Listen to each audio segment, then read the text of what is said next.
Hi everyone, my name's John. Welcome to the channel where I speak in clear, natural English and you are tested on your listening skills. It's a nice relationship. Thanks for watching. There are keywords and phrases down in the description below. Look at them now or later, up to you. Today we're talking about listening itself, so very important. I've got some tips for you. Let's get started. Okay, next question. True or false?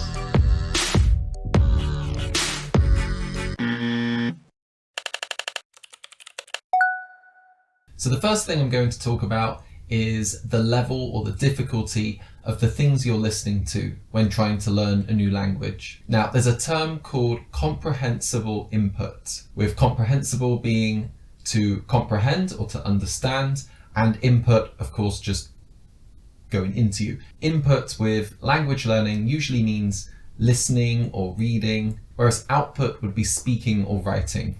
So the main idea of comprehensible input is that you can understand most of what you're listening to, and any little bits that you don't understand, you can kind of fill in the gaps yourself because you already understand most of it. So how much do you need to understand for something to be called comprehensible input? A quick Google search will say anything from 70% up to around 95%. This might sound okay, but it's actually a huge difference between the two. I think 70% is very difficult to understand. I think even 80% is difficult to understand. Now, there's a bit of a problem with this. If you understand 80% of the content of what you're actually listening to, that would mean that 20% of the words are words that you don't know. So that does not always mean that you are understanding 80%. Sometimes I will hear a sentence in Japanese where I know 100% of the content of all the words, yet I still don't really understand what's being said. So there can be quite a difference there. There was an article written by a man called Marco Benavides. He wrote this paper and he added in made up words. In one example, he added in 2% of made up words, which means that to a native English speaker, you understand 98% of what's being read. That's obviously very high. And this is how it sounds. Tokyo is a big city. More than 13 million people live around you. You are never bogle, but you are always lonely. Every morning you get up and take the train to work. So the word bogle in there was a fake word. I think I can understand that bogle can mean either alone or it could mean being bored. So even at 2% of unknown words, I'm still struggling to work out what that means. Then he wrote one with 20% of made up words, which is exactly the same as having 80% comprehension. Now it sounds like this. Bingle for help. You shout, this Lupati is dying. You put your fingers on her neck. Nothing. Her flid is not weefing. You take out your jawpull and bingle 911. Like, there's so much in that I don't understand. And yet, as a native English speaker, 80% of those words are real and I know what they mean. But that does not mean I understand the text at all. So it's always important to keep in mind that you understand enough that you can fill in the missing words and whatever it is that you don't know. What percentage is good? 90, 95, 98. I don't think there's an exact number, but I think it does depend a lot on what you're listening to. If you're watching, for example, one of your favorite movies that you've already seen before in your native language, now you're watching it in English, you're going to have a lot of clues as to what's going on. You're going to have picture to help you. You're going to kind of know the story. You're going to be able to fill in those missing words and phrases a lot easier compared to, say, listening to a radio station where there are no visuals to help you and it's a topic that you've never listened to before. It's going to be very different. 80% comprehension might be easy for that first example, but difficult, very difficult for that second example. What about if you understand 100%, like everything being said? Some people might say that that's not good listening practice. And maybe they're right, you're not learning anything new, but I would argue that it's still, a good chance to review. and refresh what you already know. True or false? Input can mean speaking and writing. No, that would be output. Input would mean listening and reading. Next question. Do I think that 80% comprehension would usually be easy or hard? In most cases, I think it would be hard. Next question, true or false? 100% comprehension is not useful at all because you're not learning anything new. False.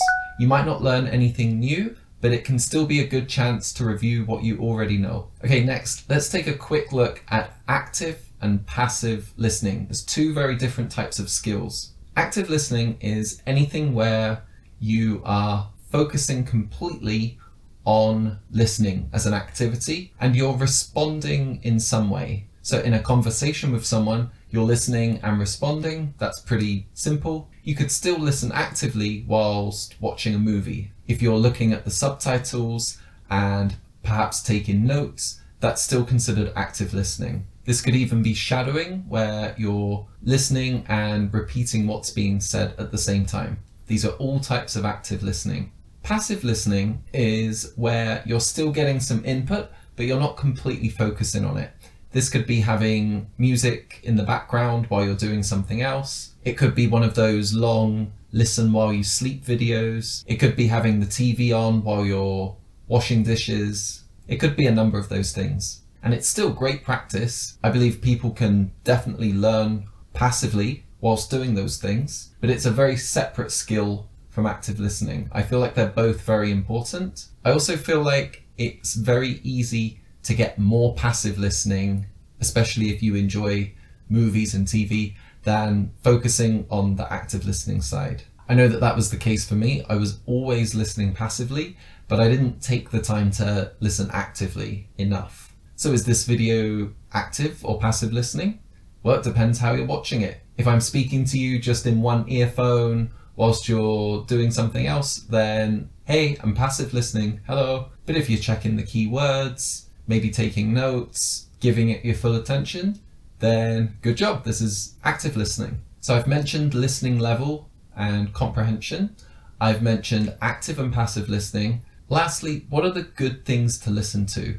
Is radio and podcasts better because you've got nothing helping you? I'm sure a lot of different people will say different things, but I think the most important thing is, firstly, what are your aims for learning English? If your aim is just to travel and, make friends, speak to new people, then listening to the news is not going to give you the vocabulary that you need. Any practice is good practice, but, you could probably focus that better. And it's also going to come down to your personal interests. If you're trying to actively listen and you're listening to the news because you feel like that's very important and something you should be able to do, I think you'll find that it's very hard to focus on something for a long amount of time if you're not interested in the topic at all. Having said that, if you focus just on one particular area and never try to expand into